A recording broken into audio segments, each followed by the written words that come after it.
தமிழக காங்கிரஸ் கட்சியினுடைய தலைவர் சகோதரர் செல்வ பெருந்தகை அவர்களே, அகில இந்திய பொதுச் செயலாளர் அஜய் அவர்களே, ஸ்ரீவல்ல பிரசாத் அவர்களே, சட்டமன்ற காங்கிரஸ் கட்சியினுடைய தலைவர் ராஜேஷ் அவர்களே, அகில இந்திய செயலாளர்களே, முன்னாள் காங்கிரஸ் தலைவர்கள் தங்கபால் அவர்களே, கிருஷ்ணசாமி அவர்களே,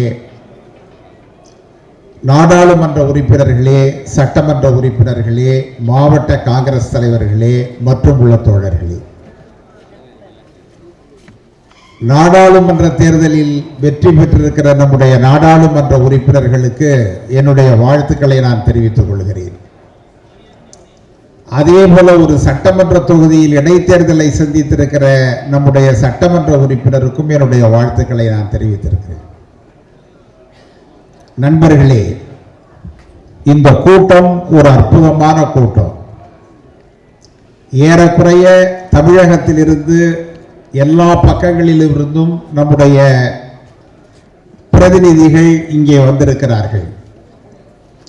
காலையில் இந்த கூட்டம் மிகுந்த எழுச்சியோடு கூடியது. இந்த முயற்சியை எடுத்ததற்காக நான் தமிழக காங்கிரஸ் தலைவர் செல்வ பெருந்தகை அவர்களை பாராட்டுகிறேன். ஏனென்று சொன்னால், இதை போன்ற கலந்தாய்வுகள் தான் ஒரு சிறந்த மன எழுச்சியை தரும், ஒரு தெளிவை தரும் என்பதனை இன்றைய கூட்டமே நமக்கு நிரூபித்திருக்கிறது. மற்றொன்று, சமீபத்தில் நடைபெற்ற தேர்தலில் மகத்தான வெற்றியை நாம் பெற்றிருக்கிறோம்.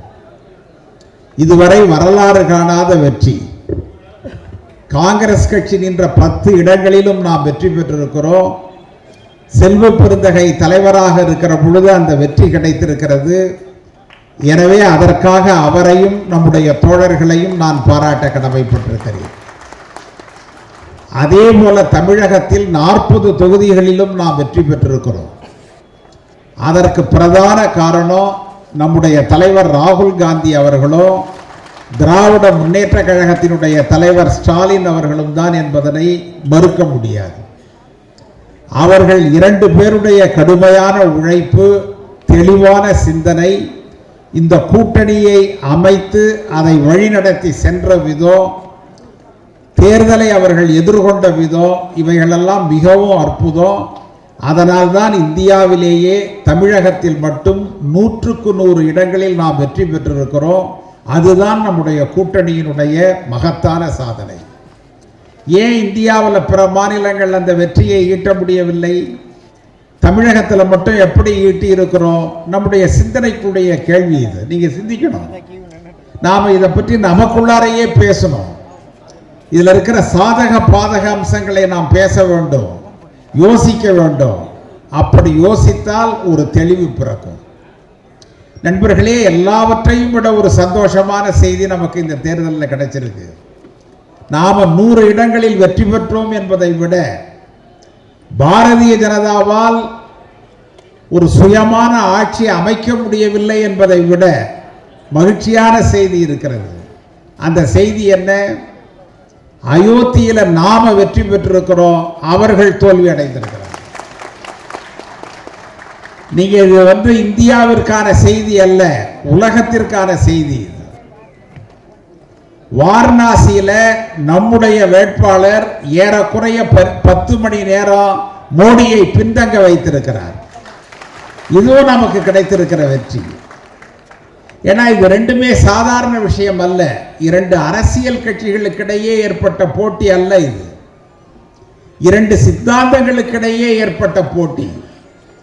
அந்த போட்டியில நாம வெற்றி பெற்றிருக்கிறோம் என்று சொன்னால் அதற்கு காரணம் தலைவர் ராகுல் காந்தி அவர்களுடைய அற்புதமான செயல்பாடு தான்.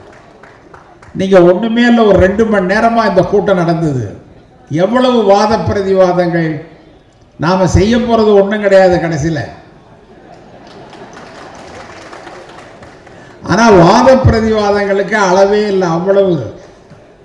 ஆனால் நண்பர்களே, கடந்த 5 ஆண்டு காலமாக தலைவர் ராகுல் காந்தி அவர்கள் இந்த கூட்டணியை அமைப்பதற்காக பல்வேறுபட்ட கட்சிகளை ஒன்று சேர்த்து ஒரு பொது அடிப்படையிலே அவர்களை எல்லாம் நண்பர்களாக்கி மோடியை போன்ற RSS போன்ற அதிபயங்கரமான ஒரு இயக்கத்தை எதிர்கொண்டிருக்கிறார் என்று சொன்னால் அதுதான் அரசியல். அதைத்தான் தலைவர் ராகுல் காந்தி அவர்கள் செய்தார். நீங்க கொஞ்சம் ரீகால் பண்ணி பாருங்க. கன்னியாகுமரியில் இருந்து காஷ்மீர் வரை, அதன் பிறகு மணிப்பூரிலிருந்து அவர் மும்பை வரை செய்த நடைபயணங்கள்ல எங்காவது அவர் யாரையாவது தாக்கி பேசி இருக்கிறாரா? பேசல. நீங்க அதுல அவர் தெளிவாக இருந்தார். இது அரசியலுக்கான நடைபயணம் அல்ல, இந்தியாவில் இந்த மக்களை ஒன்று சேர்ப்பதற்கான நடைபயணம். ஜெய்ப்பூர்ல பேசுறார். உலகத்திலேயே அற்புதமான பேச்சு அதுதான். ஒரே வார்த்தை சொன்னார், செக்குலரிசத்தை பற்றி, மத சார்பின்மையை பற்றி நாமெல்லாம் மணிக்கணக்கில் பேசுவோம். ஆனால் ராகுல் காந்தி ஒரே வார்த்தை சொன்னார், காந்தி ஒரு இந்து, கோட்ஸே ஒரு இந்துத்துவவாதி. நீங்க அதிலேயே முடிஞ்சிட்டது. நாம கடவுள் மறுப்பாளர்கள் அல்ல, நாம் மத மறுப்பாளர்கள் அல்ல, நாம இந்து மதத்திற்கோ எந்த மதத்திற்கோ எதிர்ப்பாளர்கள் அல்ல. காங்கிரஸ் அதை போன்ற அரசியல் இயக்கம் அல்ல, அதை போன்ற தத்துவமோ சித்தாந்தமோ நமக்கு கிடையாது. நாம மனித நேயத்தை மதிக்கிறோம், மத ஒற்றுமை வேண்டும் என்று கருதுகிறோம். நீங்க ஒன்று தெரிஞ்சுக்கணும், காங்கிரஸ் என்கிற பேர் இயக்கம் கடவுள் நம்பிக்கையுடைய, மத நம்பிக்கையுடைய, பிற மதங்களில் நல்லிணக்கம் வேண்டும் என்று கருதுகிற ஒரு அற்புதமான கொள்கையுடைய இயக்கம். அந்த இயக்கத்தில் கடவுள் நம்பிக்கை இல்லாத, மத நம்பிக்கை இல்லாத தனி மனிதர்கள் இருந்திருக்கிறார்கள். அது வேற விஷயம். இப்ப எனக்கு ஒரு நம்பிக்கை இருக்கலாம், ஆனால் காங்கிரஸ்காரன் என்று வருகிற பொழுது காங்கிரசினுடைய நம்பிக்கை தான் என்னுடைய நம்பிக்கை. எனக்குன்னு இருக்கிற தனி நம்பிக்கைக்கு செல்வாக்கு கிடையாது. நீங்க அதுக்கு பெரிய முக்கியத்துவம் கொடுக்க கூடாது, அது அகம்பாவம். நீங்க என்னுடைய கருத்திற்கு நான் முக்கியத்துவம் கொடுத்தால் அது அகம்பாவம், அது அரசியல் அல்ல, பண்பாடு அல்ல. காங்கிரஸ்ல கடவுள் நம்பிக்கை இல்லாதவர்கள் இருந்திருக்கிறார்கள். ஆனால் நண்பர்களே, காங்கிரஸ் என்கின்ற மகாசபை கடவுள் நம்பிக்கையுடைய, மத நம்பிக்கையுடைய, பிற மதங்களுடைய குணங்களை ஏற்றுக்கொள்ளக்கூடிய ஒரு அற்புதமான இயக்கம் தான் காங்கிரஸ். இன்னைக்கு மகாத்மா காந்தியினுடைய பெருமை என்ன? மகாத்மா காந்தியை நல்லா படிக்கணும். நீங்க மகாத்மா காந்தியை நமக்கு தெரியும், ஆனால் அவர் யார், அவருடைய கொள்கை என்ன என்பது நமக்கு எவ்வளவு தெரியும்? தெரியாது நண்பர்களே. நீங்க நிறைய படிக்கணும். அவரை பற்றிய பல்வேறு விஷயங்களை நீங்கள் தெரிந்து கொள்ள வேண்டும். எவ்வளவு உறுதியான மனிதர், எவ்வளவு லட்சிய நோக்கமுடையவர், இந்த தேசத்தை அவர் எப்படி ஒன்று சேர்த்தார் என்பதை நீங்கள் எண்ணி பார்க்க வேண்டும். 1947 நாடு சுதந்திரம் அடைகிறது. அன்னைக்கு அவர் டெல்லி செங்கோட்டைக்கு போகல. உங்களால் கற்பனை பண்ண முடியுமா? டெல்லி செங்கோட்டைக்கு அவர் போகல. வங்காளத்தில் இனக்கலவரம் நடைபெற்றது என்பதற்காக அந்த இனக்கலவரத்தை சமரசம் செய்ய வேண்டும், அதை அடக்க வேண்டும் என்பதற்காக அவர் நவகாளியிலே நடைபயணம் மேற்கொண்டார். மண்டலோடுகள் குவிந்து கிடந்தன. அந்த இடத்துல உட்கார்ந்து அழுதார், அந்த இடத்துல உட்கார்ந்து தியானம் பண்ணார். அவர் ஒன்றும் மோடி மாதிரி கேமரா எடுத்துக்கிட்டு போகல, தனி மனிதனாக சென்றார். நண்பர்களே, ஐரோப்பிய பத்திரிகையாளர்கள் எல்லாம் அங்கே வந்தார்கள். அவரை பார்த்து கேட்டார்கள், இன்னைக்கு இந்த நாடு சுதந்திரம் அடைகிறது, நேற்று பக்கத்தில் ஒரு நாடு சுதந்திரம் அடைந்தது, அவர் உங்களுடைய நண்பர் தான் ஜின்னா, அந்த நாட்டை இஸ்லாமிய நாடு என்று அவர் அறிவித்தார். நீங்களும் அதே மாதிரி ஒரு மத நம்பிக்கை உடையவர், இந்து கடவுள்கள் மீது நம்பிக்கை உடையவர், நீங்க இன்னைக்கு சுதந்திரம் அடையக்கூடிய உங்கள் நாட்டிற்கு இந்து நாடு என்று பெயரிடுவீர்களா என்று கேட்டார்கள். இதுதான் கேள்வி. நண்பர்களே, மகாத்மா காந்தி சொன்னார், என்னுடைய மதம் என்பது எனக்கானது, எனக்கு இருக்கிற கடவுள் நம்பிக்கை என்பது என்னுடையது, நான் ராமபிரானுடைய கட்டளையின் பிரகாரம் என்னுடைய வாழ்க்கையை நடத்துகிறேன்.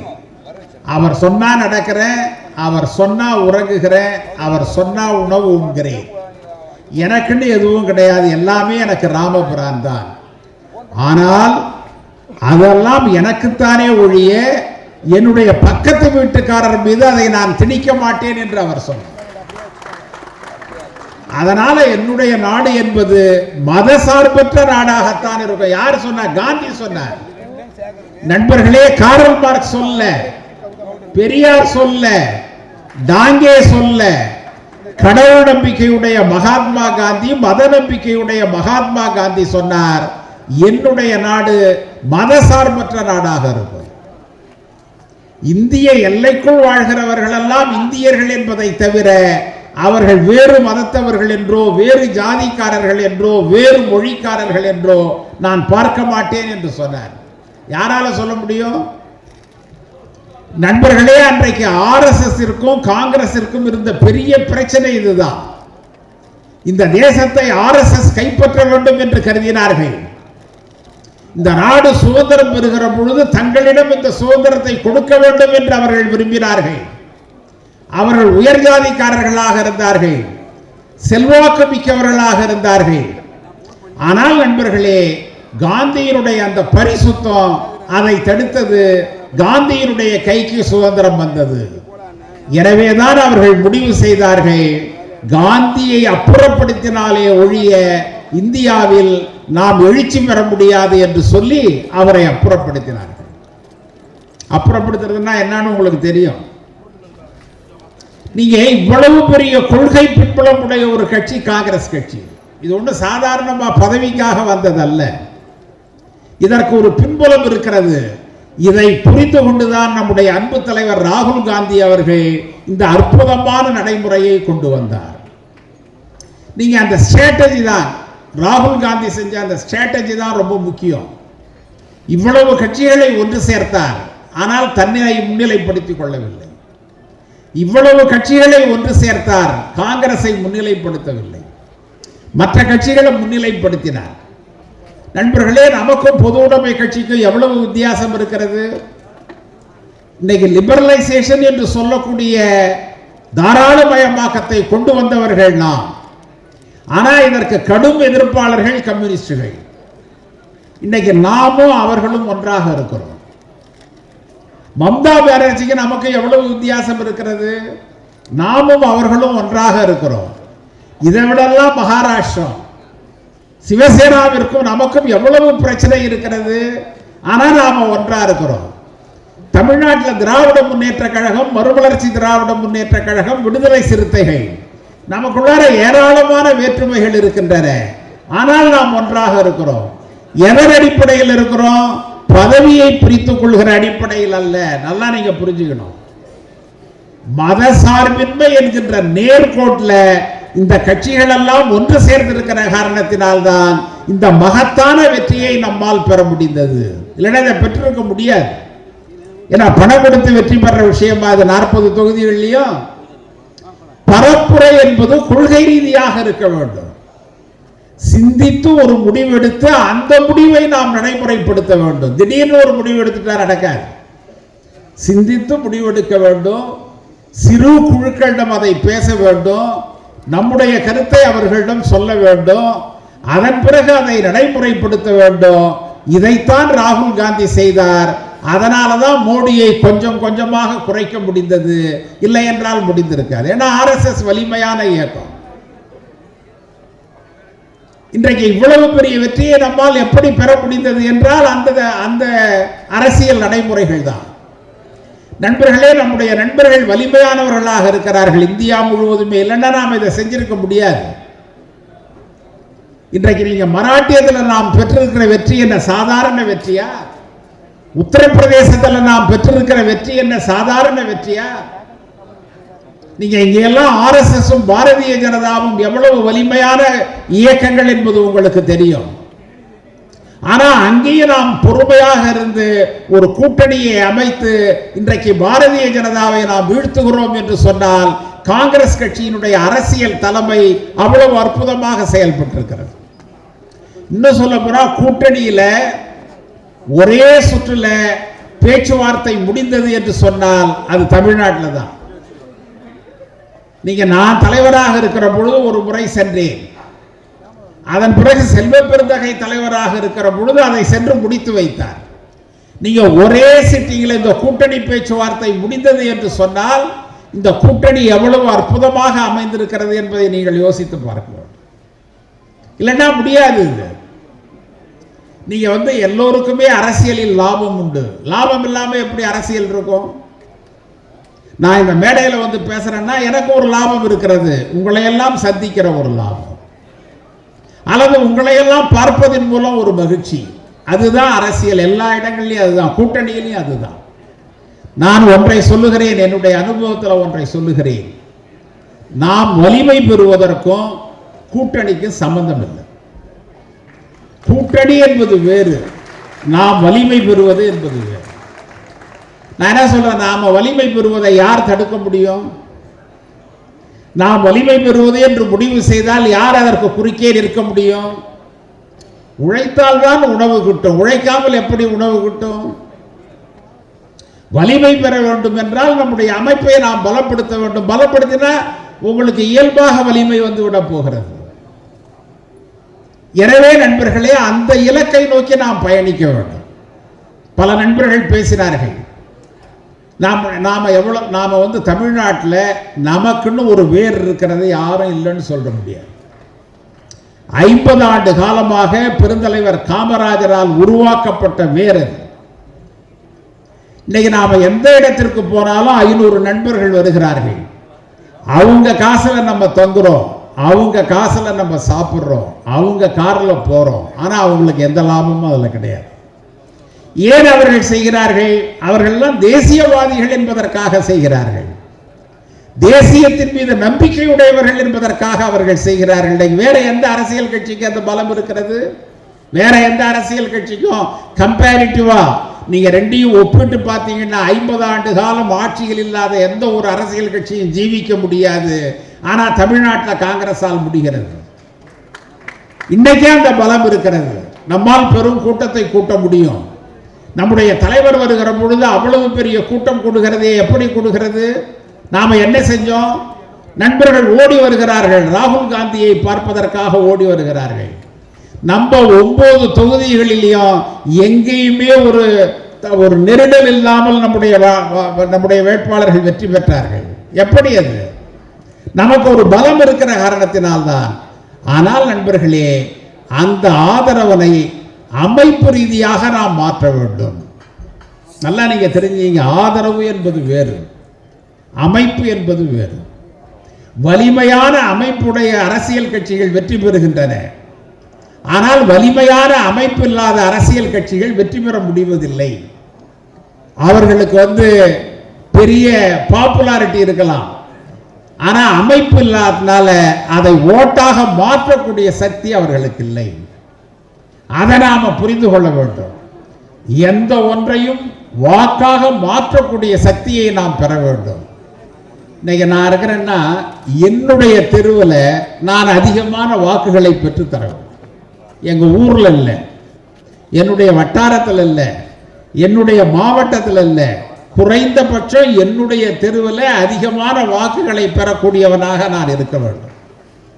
நாம அதை செஞ்சோமா எல்லோரும் நம்மை தேடிக்கொண்டு வருவார்கள். ராகுல் காந்தி நமக்கு கை குலுக்குவார், நமக்கு மிகப்பெரிய பாராட்டுகள் கிடைக்கும். தமிழகத்தில் இது முடியும். இன்னொன்று, எதை எதை எப்பொழுது செய்ய வேண்டும் என்று இருக்கிறது.